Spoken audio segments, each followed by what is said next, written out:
Good day and welcome to Hindalco Industries third quarter FY22 earnings conference call. As a reminder, all participant lines will be in the listen-only mode, and there will be an opportunity for you to ask questions after the presentation concludes. Should you need assistance during the conference call, please signal an operator by pressing star then 0 on your touchtone phone. Please note that this conference is being recorded. I now hand the conference over to Mr. Subir Sen, Head of Investor Relations of Hindalco. Thank you, and over to you, sir. Thank you, and a very good afternoon or morning, everyone. On behalf of Hindalco Industries, I welcome you all to the earnings call for the third quarter of financial year 2022. In this call, we will refer to the Q3FY22 investor presentation available on our company's website. Some of the information on this call may be forward-looking in nature and is covered by the safe harbor language on slide number 2 of the said presentation. In this presentation, we have covered the key highlights of all the businesses for the third quarter of the fiscal year 2022 and a segment-wise comparative financial analysis of India business and our overseas subsidiary Novelis. Please note that the unallocable corporate AS&G expenses, which used to be apportioned to the individual business segments, is now clubbed under unallocable expense or income to truly reflect our individual business segments EBITDA in the Indian operations. The corresponding segment information for the prior periods has also been restated accordingly for a comparative analysis. We have with us on the call from Hindalco's management, Mr. Satish Pai, Managing Director, Mr. Praveen Maheshwari, Chief Financial Officer. From Novelis' management, we have Mr. Steve Fisher, President and CEO, and Mr. Dev Ahuja, Chief Financial Officer. Following this presentation, this call will be open to any questions you may have. An audio replay of this call will also be available on our website. Now let me turn this call to Satish.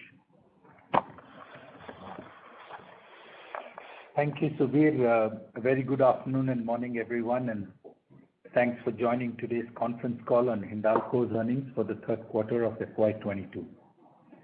Let me start with our progress for the first 9 months of FY22 across the various sustainability metrics on slide 5 and 6. On the environment, we continue to focus on water, waste, air emissions, and biodiversity.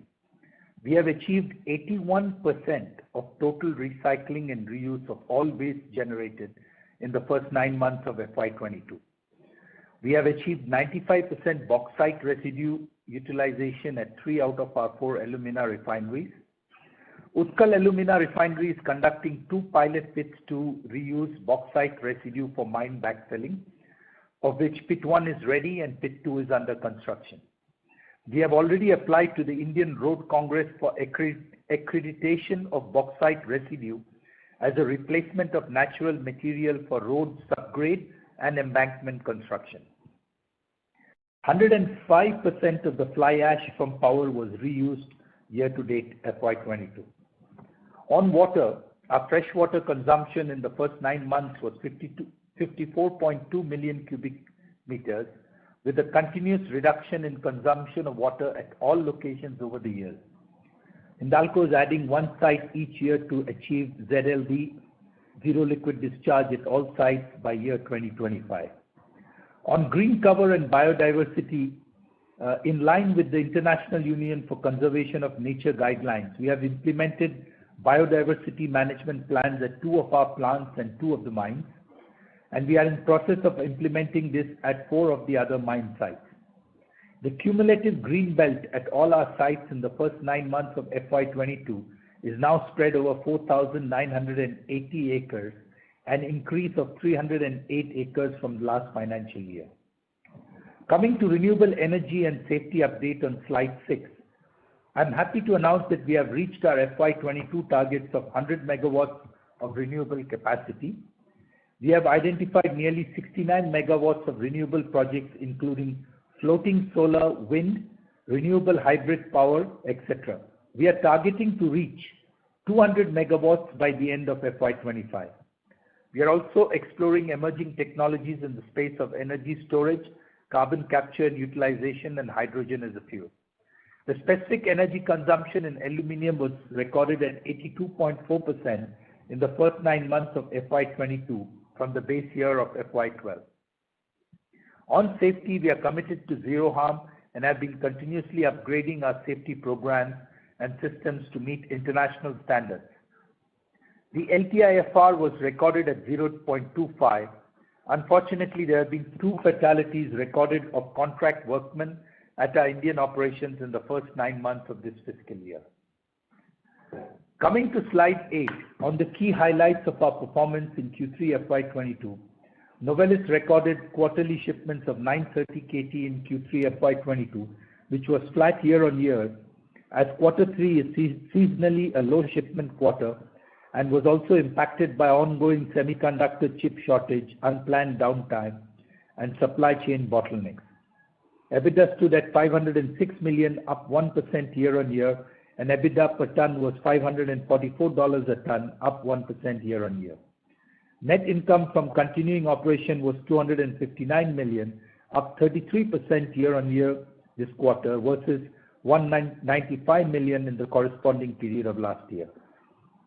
Novelis has announced an investment of 365 million to build a highly advanced recycling center with recycling and casting capacity of around 240 KT per annum in Guthrie, Kentucky. Moving on to Hindalco, India Aluminium business performance in Q3. Our business EBITDA for Indian Aluminium was at a record high of 3,376 crores, up 131% year on year. EBITDA margin was at 41% and continues to be one of the best in the industry. Aluminium metal sales were up 3% year on year at 325 KT, whereas while our value-added product sales were up 8% year on year at 86 KT this quarter. Hindalco acquired Hydro's high-end extrusion facility with a capacity of 15 KT at Kuppam, Andhra Pradesh.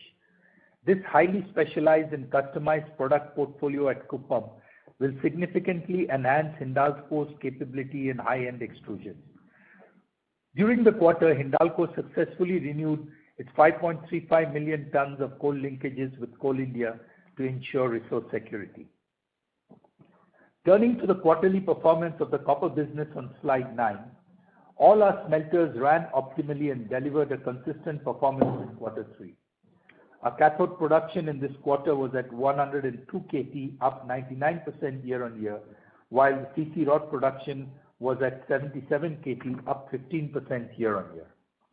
Metal sales were at a high of 110 KT, up 50% year on year, while CC rod sales were at 71 KT, up 9% year on year, in line with market demand. Copper EBITDA was at 390 crores this quarter, up 63% year on year on the back of higher volumes, better operational efficiencies, and improved byproduct realization. Coming to our quarterly consolidated performance, EBITDA stood at 7,624 crores, up 38% year on year. Quarterly consolidated PAT for continuing operations was at a record 3,660 crores, up 81% year on year, compared to 2,021 crores in the corresponding period last year. Hindalco continues to maintain its strong treasury balance of around 808 million in Novelis and 15,870 crores in India at the end of December 2021. Net debt to EBITDA continues to remain well below 2. At the end of December 2021, it was at 1.62 versus 2.59 at the end of March 21. I'm pleased to share with you that Hindalco retains its position as the world's most sustainable aluminium company in the DJSI 2021 ranking and the only aluminium company in the prestigious DJSI World Index 2021. Hindalco has also retained its prestigious gold class distinction in the S&P Global Sustainability Yearbook of 2022. Now turning to the broader economic environment on slide 11. The global economy is expected to expand by 4.4% year on year in calendar year 22 after a post-pandemic rebound of 5.9% in calendar year 21. While the Omicron wave has not disrupted economic recovery, it may prolong the current high inflation scenario by accentuating the supply chain disruptions for a longer period of time than it was initially expected. However, as central banks and governments normalize policy by way of fiscal consolidation and interest rate hikes, inflation is expected to ease in the second half of calendar year 22. Faster pace of vaccination and resilience of business to respond to new COVID waves will continue to support economic recovery. However, slower growth in China and geopolitical tensions are some of the downside risks to growth. On the domestic front, Indian economic activity is gaining pace, with most high-frequency indicators bouncing back to pre-pandemic levels in Q3FY22. Government of India's economic survey projects India's real GDP growth of 8 to 8.5% in FY23 on back of 9.2 estimated growth for financial year 22. The Union Budget of FY23 will provide further impetus to this growth via public capex push, leading to a multiplier effect on other sectors of the economy. On the backdrop of rising global inflation, inflationary pressures have also been building up in India. While the Fed's tightening cycle will influence RBI monetary policy response, it will be mindful of domestic growth and inflation trade-offs. Let me now take you through the aluminium industry overview of slide 12 and 13.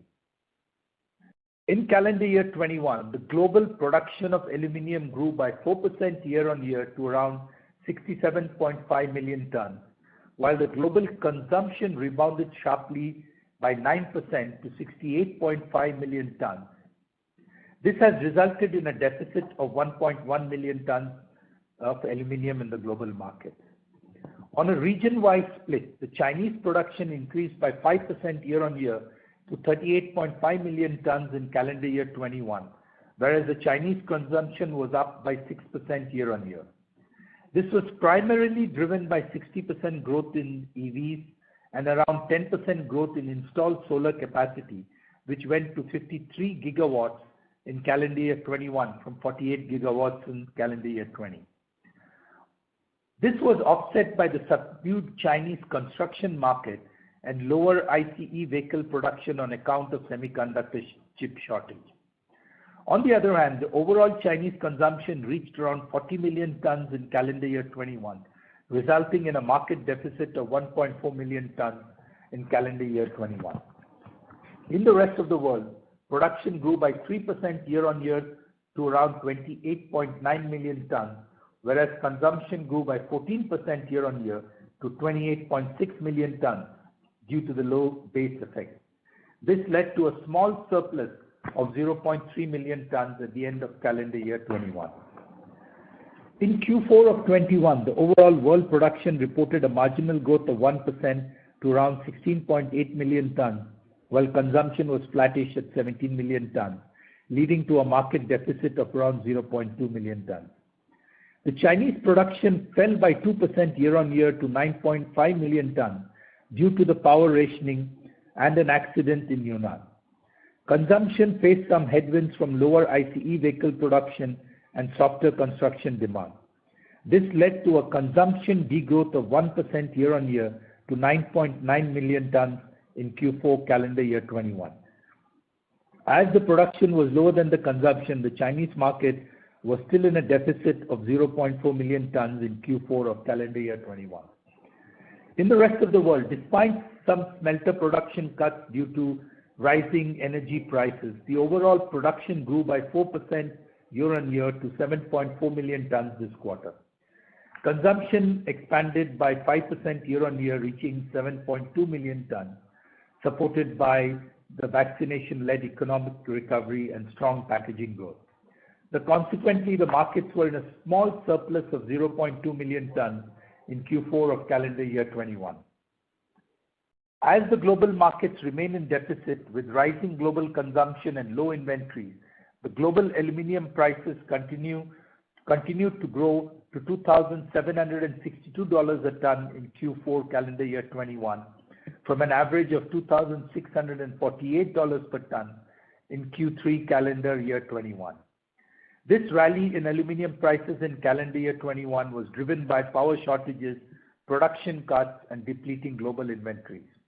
However, as we speak, aluminium prices average at over $3,000 a ton in the current quarter, sustained by sustained global recovery, positive investor sentiment, and low inventory levels.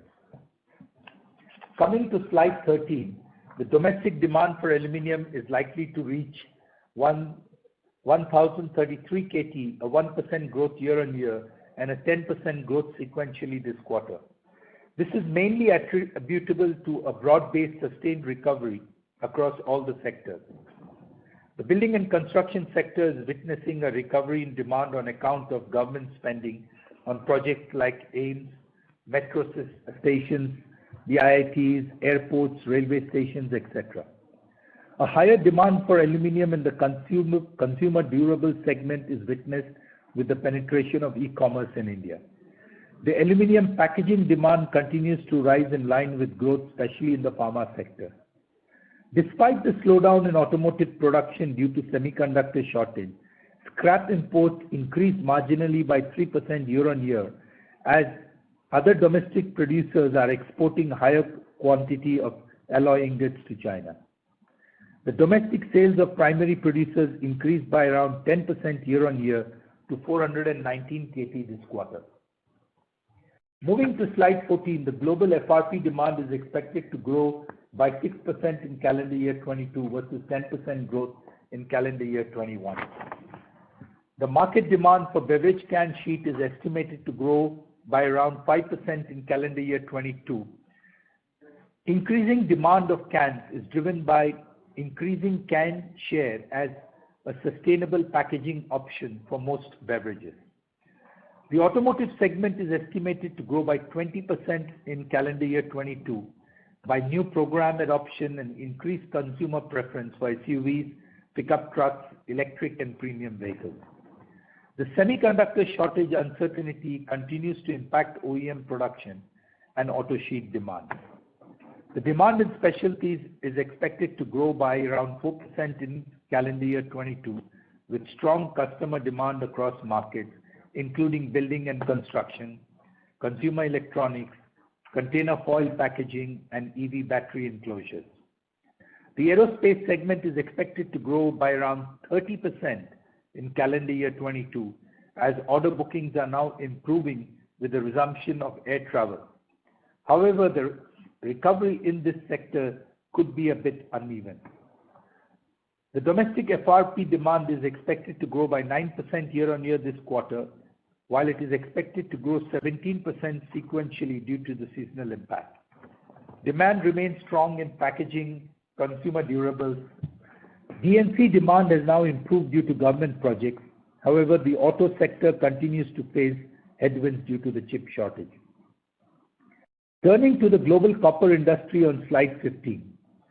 For the year calendar year 21, the global production of copper grew by 2.4% year-on-year, while consumption increased by 4.7% year-on-year as compared to the previous year. In calendar year 21, production in China grew by 6.3% year-on-year, whereas consumption grew by 2.5% year-on-year. In the rest of the world, production declined by 0.2%, whereas consumption grew by 7.3% year-on-year. On a quarterly basis in Q4 21, global copper production declined by around 2%, while consumption of copper in Q4 declined by 1.6% as compared to the corresponding period of last year. During this period, production in China declined by 2.8% year-on-year, while consumption declined by 2.9% on account of lower demand. In the rest of the world, production and consumption were flat year-on-year in Q4 calendar year 21. The annual benchmark TCRCs of calendar year 22 settled at 16.7 cents per pound, which is an improvement of around 9% over calendar year 21. During Q3FY22, disruptions at one large Peruvian mine, Las Bamba, on account of some local community issues, has led to tightness in the spot market. However, there was no major impact on spot TCRCs as demand for copper at the spot rates by the smelters was relatively low as they were focusing on the final settlement price at the annual benchmark negotiation.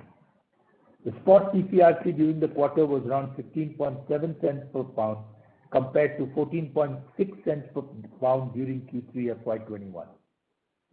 Spot TCRCs are now expected to improve from current levels during the second half of calendar year 2022, as a couple of new mines are expected to be commissioned in this period, resulting in additional concentrate supplies in the market.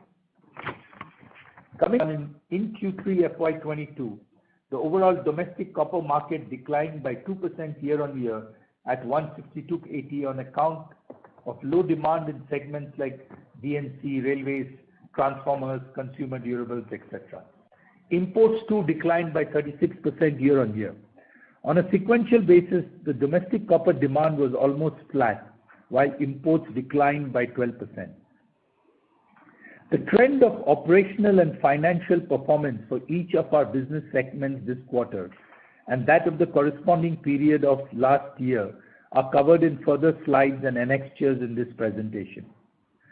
But let me now conclude today's presentation with our key focus areas on slide 30. Our focus on cost optimization and integration has helped the company to deliver a consistent performance over the quarters despite input costs and inflationary challenges. With the focus on stakeholder value enhancement at the core, Hindalco continues to focus on profitable growth through its investments in organic expansion in the stable and predictable downstream businesses in India and Novelis. Our recent acquisitions in copper and aluminium, both in value-added segments in India, is also helping us grow in line with our long-term goals. Hindalco's product mix diversification continues to help in enriching its product portfolio by increasing the share of high-end value-added products in the overall product mix to strengthen its position as the world's largest aluminium downstream company. Hindalco continues to move towards its ESG 2050 commitments. We have consistently been positioned at the top in the aluminium segment at the DJSI index and have been awarded the gold class distinction in the S&P Global Sustainability Yearbook of 2022 as well. These are leading examples of our commitment of making ESG an integral way of our business while we strive to become the most sustainable company in the world. Lastly, and most importantly, Hindalco, on the basis of a strong balance sheet, is now ready to embark on the next phase of organic growth. The consolidated net leverage is well below 2 at 1.62 at the December 2021. Thank you very much for your attention, and the forum is now open for any questions you may have. Thank you very much. We will now begin the question and answer session. Anyone who wishes to ask a question may press star and 1 on the touchtone telephone. If you wish to remove yourself from the question queue, you may press star and 2. Participants are requested to use handsets while asking a question. Anyone who would like to ask a question, please press star and 1 at this time. The first question is from the line of Anuj Singla from Bank of America. Please go ahead. Yeah, thank you very much for the opportunity. So, Mr. Pai, my first question is on your last line. You are now deleveraged to an extent where you are comfortable with the new organic growth opportunities. So, if I were to juxtapose that with the high aluminium prices, $3,000 plus, which was the level which we had indicated a couple of quarters back for a new smelter, should we be expecting a new smelter on the upstream aluminium side in India? And secondly, if not that, what are the other kind of segments you will be looking at for pursuing the growth opportunities? Yeah, no. So I think that we have announced both in Novelis and in Hindalco, whether it is the Silvassa extrusion facility, the 3,000 crore FRP expansion in Sambalpur. And I think now you'll be seeing the next announcement that's coming out will be a PLI linked on aluminium fins and inner grooved copper tubes that we'll be announcing in India soon. And I think that, just taking your question and going forward, we are looking at further expansion of alumina. because we think that that is also going to be a fairly remunerative going forward. And as far as the smelter expansion go, we are actively considering brownfield expansions, but looking at energy sources that can help us reduce the carbon footprint. And today in India, those energy alternatives are available. So long story short, I think that over the next 6 to 8 months, both from Novelis and Hindalco in India, you will be seeing a number of organic capex projects announcements that are going to come. As you said, we think that we are now past that deleveraging stage. I have to add that in India, we still have the 6,000 crore of bond that we told you we'll repay, which will then complete the India sort of deleveraging story as well. Novelis at 2.3 is at a very comfortable position. We had said 2.5, we have come. So I think that, this year the cash generation was a little bit lower because of working capital blocks with the high LME. But next year, that cash will now come and we will be generating quite a lot of cash. So we will be very actively looking to announce more organic projects. So fairly long, but I anticipate this is a question many will ask. Thank you very much for the elaborate answer. So second question is on the coal sourcing and the availability in India. So can you talk about what kind of cost escalation we should be anticipating in aluminium in 4Q? And what is the coal situation in India? And the 5.35 million coal linkage renewal, has it happened at the same terms or there is some higher premium we will be paying to Coal India for this renewal? Thank you. So starting from the latter part, the 5.3 actually came at a slightly better price than our existing linkage. So that's the first question. The second is the total cost of production escalation Q3 to Q2 was 7.5%. To be fair to say, in that 7.5% cost inflation, coal did not play a major role. It was largely caustic, carbon that played a higher role. We had a lot of coal inventory. That means we didn't have to hit the spot market a lot. So we managed to keep that cost inflation compared to some of our competitors at much lower levels at 7.5%. I think that some of the coal inflation will now come in Q4 because, the supply of coal was very much diverted towards the IPPs and we had to buy some on e-auction. So my guidance for cost increase Q4 to Q3 is going to be another 9.5%. Okay. Got it, sir. Thank you very much. Thank you. The next question is from the line of Sumangal Nevatia from Kotak Securities. Please go ahead. Thank you for the opportunity and congratulations on another great set of results. First question, just continuing on the previous commentary on the brownfield smelter expansion of aluminium. So if I understood correctly, are we now evaluating or actively considering a smelter brownfield expansion, given that we have some better clarity on the alternate source of power other than coal? Is that the right understanding? And if that, what could be the ticket size in terms of capex and given brownfield, any further details in terms of timeline if you could share? So look, I cannot go much. I have already sort of said that we are evaluating.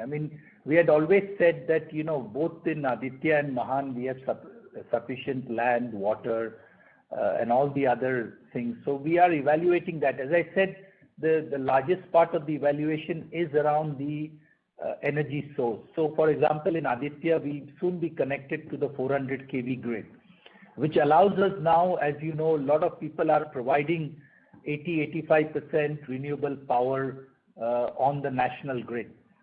So I think give us some time there because the capex and all that we'll get back. We are very concerned on still trying to meet our energy, carbon reduction targets at the same time.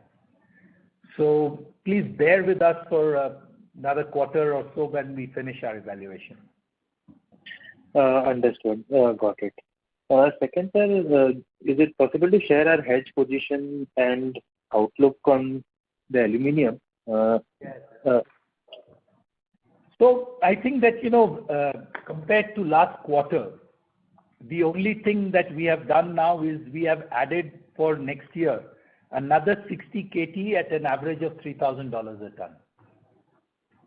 So since we last talked, we felt that 3,000 was a good level, so we locked in another 60 KT. So the total hedge position of FY23 now is 28% at 2,360. The last 60 KT which we added at $3,000 a ton. Understood. And just one last question on the value-added mix on the Indian aluminium business. We are still clocking 80-90 KT a quarter. We have done some inorganic growth, and also we are spending on the organic front. So over the next 2-3 years, when do we see a meaningful increase in this volume run rate? So, Mangal, let me give you the exact numbers. Silvassa will add 30-35 KT of extrusion. Kuppam is, as we have taken over, has added 15 KT of extrusion. The Sambalpur expansion will add 170 KT of rolled products. So those are already within the announced. Now the aluminium fin that we'll announce will be another 20 KT. So we are steadily heading towards that 600 KT, which you remember I have been always talking about.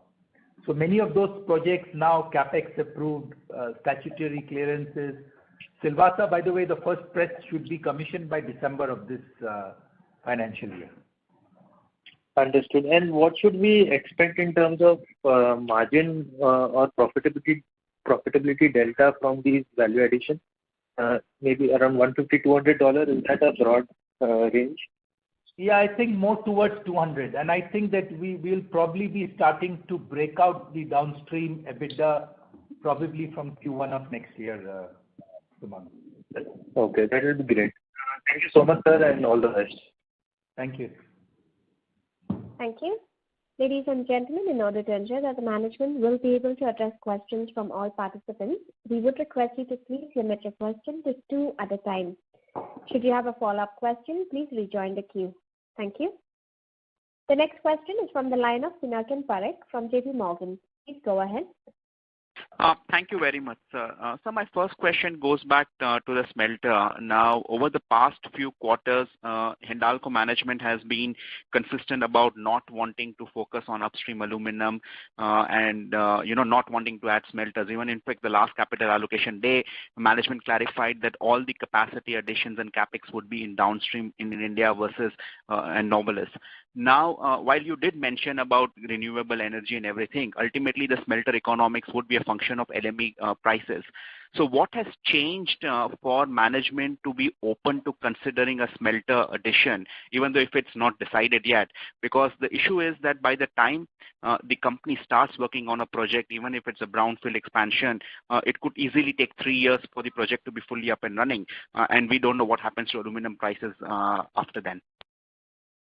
So a fair question, Pinakin. I think the real issue that we have seen over the last year is that the demand for aluminium, because of its various uses from a sustainability angle, which is electrification, electric vehicles, packaging, all that continues to grow, whereas the supply side is constrained. So we don't see a lot of new capacity that's going to come in, whereas the demand is going to continue to grow. So I think that most of the people now are going to look at, and the problem of primary aluminium smelting is it's energy intensive, and hence you have to be careful of the energy source. So why we are considering is because we believe that the LME is got a strength over the next 5 years. It's this, I don't know whether it will stay about 3,000 for the 5 years, but it's certainly going to stay at a reasonably good level because demand is strong and supply is going to remain constrained. So that's why we are considering it. And I would again try to remind you of the sequence in which I answered. Most of our capexes we are announcing are all downstream. Then I talked about alumina, and then I talked about smelter, Pinakin. So just for the record.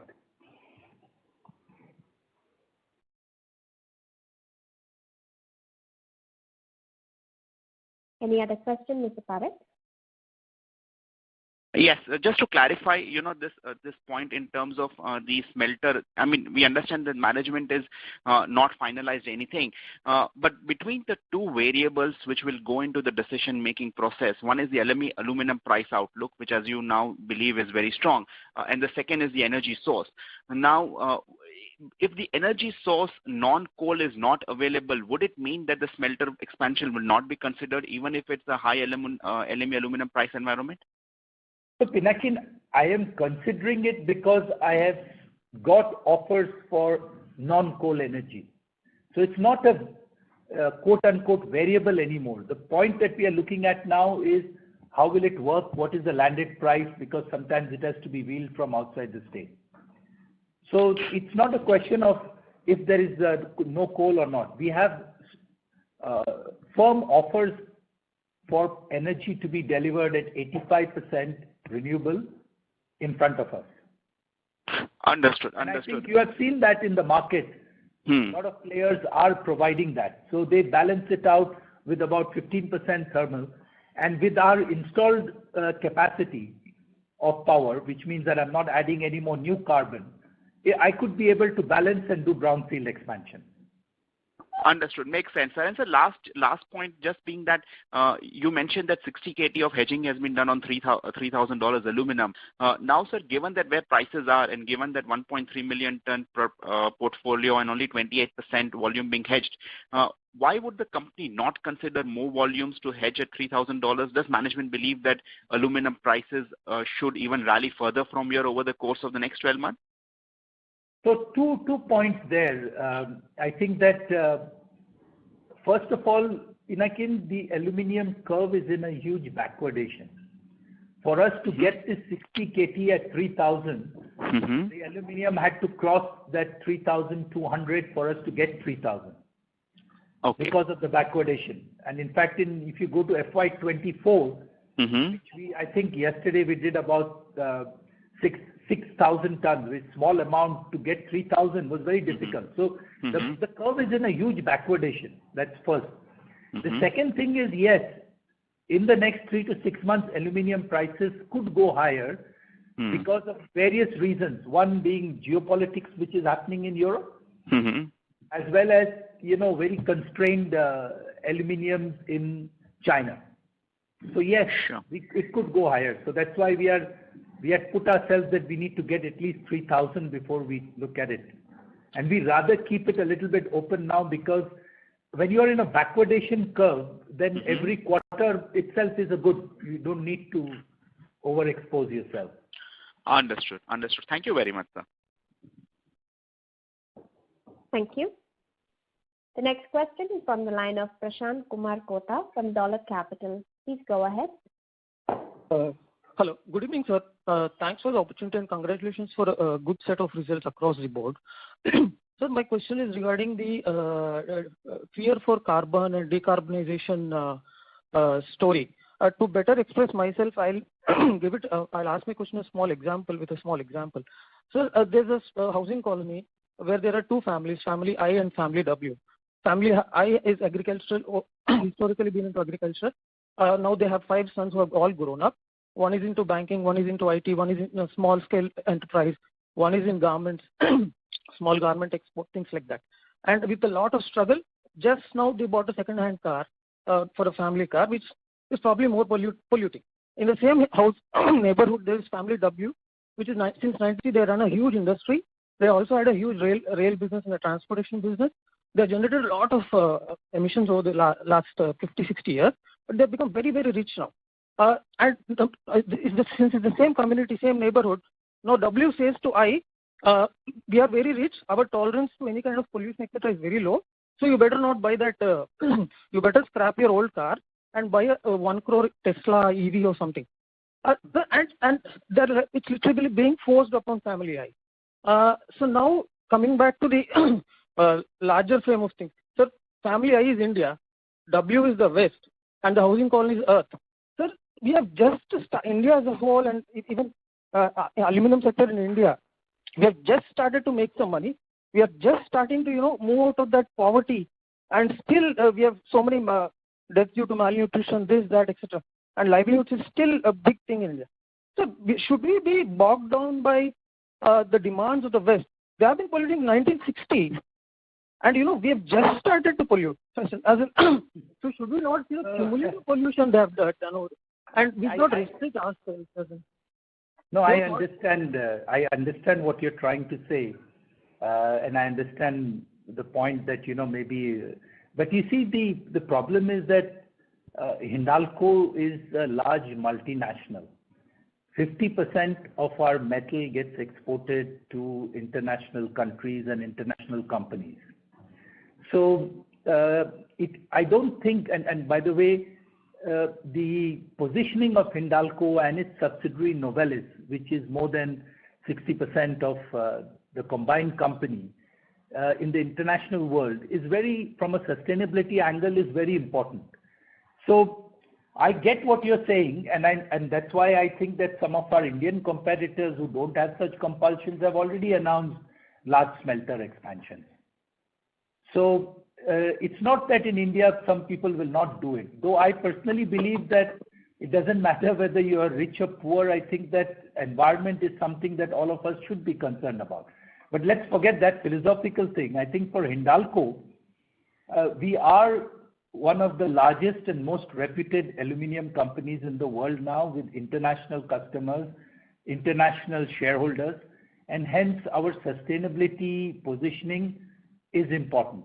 And we have made commitments on that we will get to net carbon by 2050. So I think that we have to stand by the commitments we make. Understood, sir. Understood, sir. So just now from an India perspective, sir, our rich neighbor is having 10 times our capacity. And if we are restricted by this pollution passport, if we have to, where will we from? How will we grow, sir? How will our sector go? How will our country, make room for growth? And how will, if they fund us for decarbonization, let's say they give us a zero cost 50-year loan, yes, we will take care of all the whatever is needed. But I think that also a challenge, sir. You should just, that's why watch what Pinakin was asking, our smelter expansion, if we can pull it off, which I'm fairly confident with 85% renewable power, that will set the direction. It can be done. Okay, sir. Thank you. Thanks for your time. Thank you. Request participants to limit your question to 2 at a time. The next question is from the line of Indrajit from CLSA. Please go ahead. Hi, thank you for the opportunity.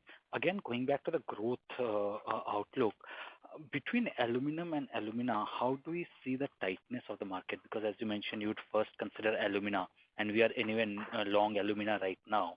So would we be comfortable, exporting or selling out large quantities of alumina initially, maybe next 2, 3, 4 years, and then when our capacities of aluminum comes up, then we utilize that? So how should we look at overall alumina? Actually, that is the right sequence you have said. We think that with our bauxite capacity and what if we get now the next mine in Odisha, we can get fairly quickly with not a lot of capex, another 1 million tons capacity set up. There are aluminium producers in the Middle East who will happily sign an index-based pricing for as much as we want to give them on this alumina. So you're right, we would want to do that alumina and then let the aluminium maybe catch up.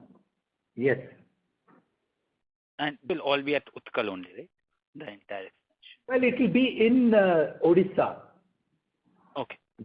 It will be in that area. Need not be from that same Utkal, because Utkal is now already at 2 million tons capacity. There are more and more mines that are going to come up in that part of Odisha. Sure. And if I may ask a couple of housekeeping questions, what was the alumina sales this quarter, and the working capital block and capex for 9 months for consol, if you can help with the number? So the alumina sales for the third quarter was 100 KT, and in Q4 we are planning to sell 150 KT. And your second question was, what is the working capital block in the first 9 months? Yes, at consol level, yes. Working capital and capex amount for the first 9 months, consol. So we'll give you separately for India and Netherlands. You can just add that up. In India, we have seen for the first 9 months about 2,400 crores or so in terms of working capital block. It does vary quarter by quarter because particularly in the copper business, concentrate arrival sometimes gets delayed or sometimes gets early.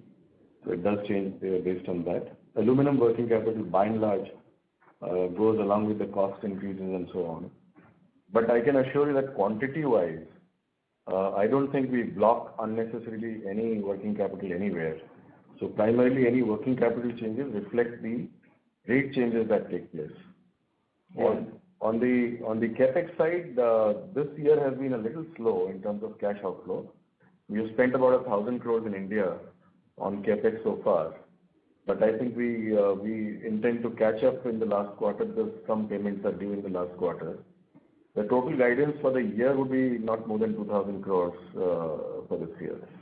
Yeah, it's actually a little bit disappointing. I think even on the Novelis call, some of their capex got delayed, and in India too, because of COVID and trying to get requisite clearances, the capex that we wanted to spend, we have not been able to. But we think that next year we should be having a very strong capex year. Sure. Thank you so much. Thank you. The next question is from the line of Amit Dixit from Edelweiss. Please go ahead. Yeah, thanks for taking my question, sir, and congratulations for a good performance. My first question is on coal sourcing mix. So what was the sourcing mix in Q3 and how is it going to change in Q4? If you can group them in, Coal India versus your own mines and imports, that kind of bucket. Yeah, so 60% was linkage, 26% was e-auction, 9% was our own mines, and import was about 4%. Okay, and how is it going to change? We hope that the linkage percentage will go up because, they diverted a lot of the linkage coal to the power plants. In the month of January, the diversion was still there. We are told after 15 February, we will get more of our linkage. So I hope it will, at least in the second half of this quarter and in the quarter one of next year, the linkage percentage should go up. The second question is on your smelter again.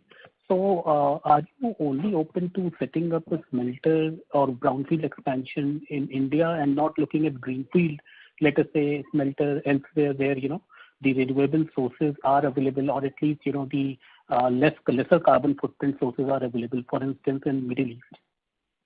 Are you open to that option as well? Not really. I think the Middle East, they may have gas, by the way, and gas is not, of course, the carbon footprint is lower than coal, but it is not zero. So if you look at Dubai, Emal, they are also struggling. So, and they have no bauxite there. Saudi has a little bit, but Middle East doesn't have bauxite. So I don't think we'll be interested in looking at a greenfield smelter anywhere outside of India. No. Okay, fair enough. Thanks, sir, and all the best. Yeah. Thank you. The next question is from the line of Vishal Chandak from Motilal Oswal Financial Services. Please go ahead. Thank you for the opportunity, sir. Continuing with this question on smelter, just a couple of thoughts I had. First of all, you highlighted that the aluminum is now under backwardation and for FY24 even getting 6,000 tons is getting difficult over $3,000. And at the same time, we are saying that the aluminum outlook looks very promising on the back of issues which could be temporary, which could be permanent. We don't know. For example, the Russia-Ukraine, there could be a pullback, so the energy crisis could actually go down. China economy slowdown can actually pull them back into production. And whatever we are seeing right now over the last 6 to 9 months can actually unwind over the next 3 to 6 months very quickly. So in that light, because quarter on quarter you have been highlighting that, simply because 1 year is a good year, we will not commit to next 3 years. And we look, it's just a U-turn. So how do we, kind of look at this going forward?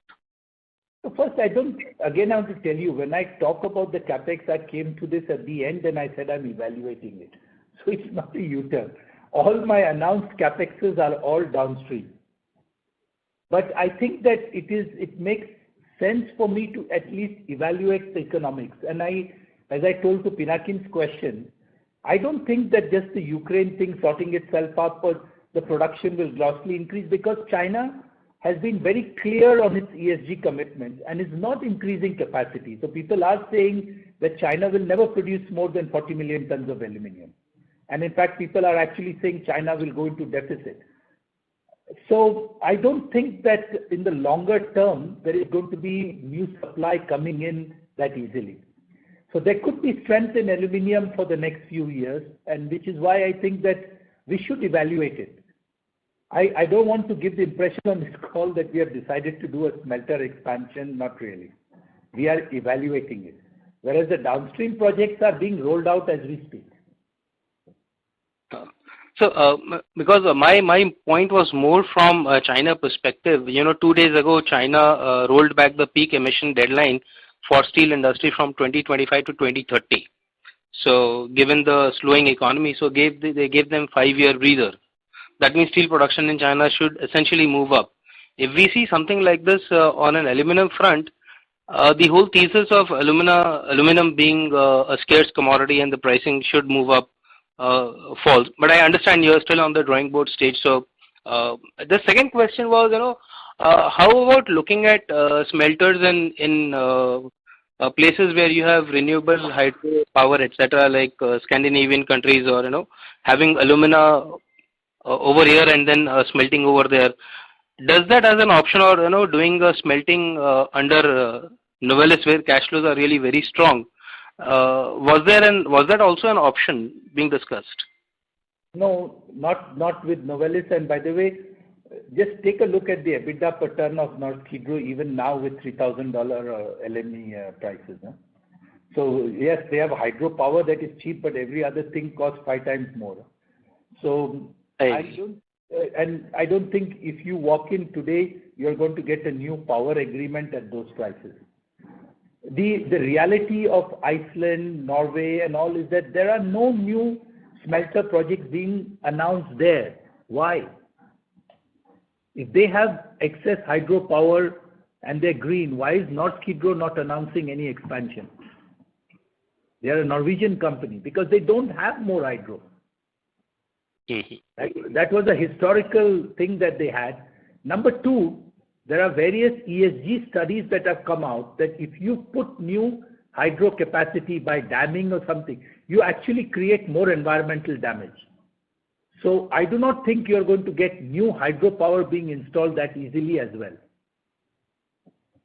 Yeah, makes sense. Thank you very much. Thank you. I think that just for the questioning, guys, don't go down the smelter chain so much. We are just evaluating it. Thank you. The next question is from the line of Ritesh Shah from Investec Capital. Please go ahead. Hi, sir. Thanks for the opportunity. So my first question is, from a unit economic standpoint, you indicated what the sourcing for coal was. Possible to indicate how much would it translate on a rupees per kcal basis? No, we don't give out that number. We think that's a competitive advantage. Okay. We give you the overall. We give you the overall COP increase percentage. So as I said, ours grew by 7.5% Q3 to Q3. Sure. So the reason I asked this is I wanted to ask you the second question, which was linked to the first one, wherein you indicated that we are looking at alternative sources of energy and 85% renewable is something which can be actually tied up. So it is great that we are moving in the right direction from a ESG standpoint. But just trying to understand from a unit cost economics point of view, how much is the incremental cost we'll have to incur to achieve this goal? So that's exactly the point that we are looking at and working with the government. But fair to say, if you look at our solar installations, which we crossed 100 megawatts already, Aditya and Mahan both have 35 megawatts. There the cost of power is much lower than thermal as well. Now the problem is the wheeling and cross subsidy charges that the state electricity grids put on, which is why my answer said that once we can get onto the national grid, and if you take the benefits of the green energy, meaning we don't have to buy RECs and all that, we think an economic case can be made, which is what we are evaluating. Okay. Sir, this is helpful. Sir, earlier you had indicated on pumped hydro and also possibility to have possibly switch on to gas, and there were negotiations which were going on with the government. Any update over here, sir? So we think that, couple of things have happened. That gas pipeline in Sambalpur should be ready by the end of this calendar year, somewhere around December, because it also got delayed because of COVID. But the problem with gas now is that because of what has happened in Europe, etc., gas prices have gone through the roof. And if you remember what I told you before, we need gas landed at about $5 an MMBTU, whereas today it's running at $15 to $18 an MMBTU. So economically, it makes no sense right now. And sir, in pumped hydro? Pumped hydro can be quite cheap. In fact, it is as cheap as solar. There, the installed capacity is in Andhra. They are talking about new projects in Madhya Pradesh, etc. If it crosses a straight boundary, then the wheeling charges, etc., make the price a little bit too high. Okay. So the reason I asked is I think we had indicated earlier that we were looking at 200 megawatts of pumped hydro, and you had indicated Greenco as well as the company that we are working with. Yes. So just curious on that. Any update? Well, so we continue to work. There are other people now also coming into the market. There are a lot of players today who are trying to provide a renewable power, a majority renewable power mix on a high PLF basis. So we are evaluating with a lot of them. So we'll probably do some pilots in the near future. And so you used the word hydrogen in the initial commentary. Any thoughts on viability? What is the timeline that we are looking at? Or is it something we have been doing a couple of pilot projects on carbon capture and utilization as well as hydrogen. So those are pilot projects at this stage. We are more focused on the carbon capture, by the way, because if you can actually make that successful, then coal becomes very much usable. So the carbon capture and utilization is where we are trying to really focus on. So would it be possible for you to comment on the OPEX over here? To my understanding, it's still at around $40-50 per ton of carbon, which is quite high. Is that a broad number that one should look at it, or are we looking at economics which is actually better than that? I think that, the number you're talking about was in the carbon capture and storage. It was around 40-50. But now, yes, now actually what we're looking at is after capturing the carbon, whether the byproduct can be sold in a profitable way. That can change the economics. Rather than sequestration, if you can use that carbon. Okay. And sir, last question, if hypothetically we had to go for a smelter, is there some different technology possible on the BTG side, something like IGCC, which can replace supercritical, which can actually make more sense from a carbon intensity standpoint? Is it something that we are exploring at? We are certainly looking at the latest technology if we do anything, yes. Sure. That's useful. Thank you so much. Thank you. The next question is from the line of Bhavin Chadha from Enam Holdings. Please go ahead. Yeah, good evening, sir. So question on the India capex. You mentioned you spend 1,000 crores in first 9 months. This is including maintenance capex, because I believe your maintenance capex run rate is roughly around that number, which means you have not spent anything on growth capex. So the growth capex part, that's why most of the orders are going out now. So we'll do that catch up mostly in Q4. So we are hoping to hit about 2,000 crore by the March. Okay. So that's including growth plus maintenance. India capex is roughly around 2,000 odd crores. That is what, yeah. If you remember our original guidance, we were planning to spend 2,700 crores this year. Yes. But I had that number in the capital allocation framework when you had the framework. Yes. Yeah. So we had April, May, June, which was one wave. Then we had November, December, another wave. So it's not been easy. A lot of public, the Sambalpur public hearing and clearance, which we thought will be done by April, May, is now going to happen in this March. So a lot of delays have come in, unfortunately. Yeah. So second question on the brownfield expansion of smelter. So when you consider this decision, you consider the renewable source of energy for this incremental brownfield, or are you thinking of the eventually the total smelter has to be run on a renewable energy over next 15 odd years, so you have to transition it. So how is the internal IRR you think when eventually you decide on this brownfield expansion? No, I think any brownfield will be looked at from an IRR perspective on its own merits. It won't be mixed up with the existing thing, especially when it comes to the power source.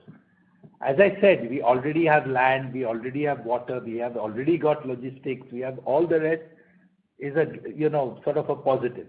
But when it comes to the energy source, it will be looked at on its own merits. As one of your colleagues asked, it will be based on what is the price of power that we can afford. Sure. And my last one, sir, on the coal sourcing mix, what is the actual linkage you are supposed to receive versus 60% you got in this quarter? We should be roughly 75% linkage if we got everything that we are supposed to get. By the way, just so that you know, you never get 100%, but we normally used to get around 90. That percentage now has officially gone to 75 because they are diverting the coal to IPPs. Yeah. Thanks a lot, sir. Yeah. Thank you. Thank you. The next question is from the line of Samuel Chen from Alliance Boston. Please go ahead.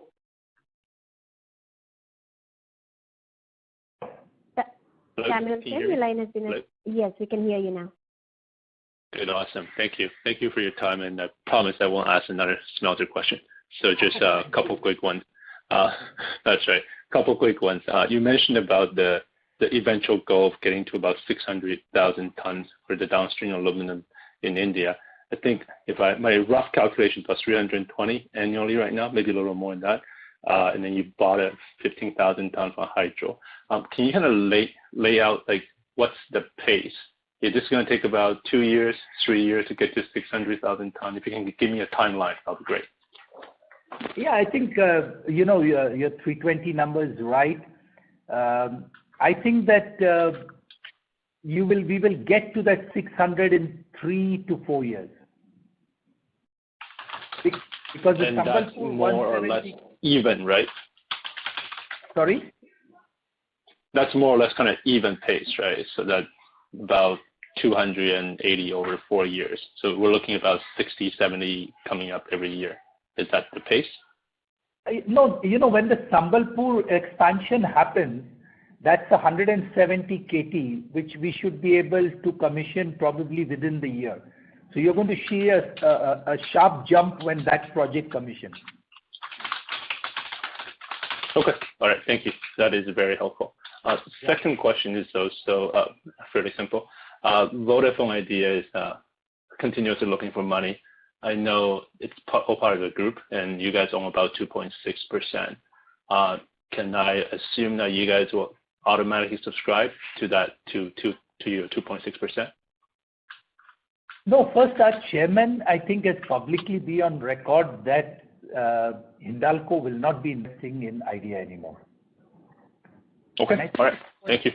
It has already got diluted, right, when the government took over. Yeah. So we did not participate in the recent thing. Yes. And therefore we are even now at 1.9 or something. Yes. So we have already gone down from 2.6 to 1.9 after the government increased its stake, which we did not participate. Okay. Got it. And I'm assuming you wouldn't be looking to sell at the current price level. So you're just going to leave the stake the way it is. Yes. We'll just leave it. Okay. All right. Okay. Thank you very much for your time. All the best. Thank you. Thank you. Ladies and gentlemen, due to time constraints, that was the last question for today. I now hand the conference over to Mr. Satish Pai for closing comments. Yeah, thank you everyone for your attention. I think my only closing remark is that we are mindset-wise now moved from a deleveraging focus because we think now we are strong on the balance sheet, and now we will be focused on growth projects going over. So that is both in Novelis and in Hindalco, the focus going forward will be on growth now. So with that, I thank you for your attention. Bye. Thank you. Ladies and gentlemen, with this we conclude today's conference call. If you have any unanswered questions, please reach out to the Investor Relations team. On behalf of Hindalco Industries Limited, that concludes this conference. Thank you for joining us, and you may now disconnect your lines.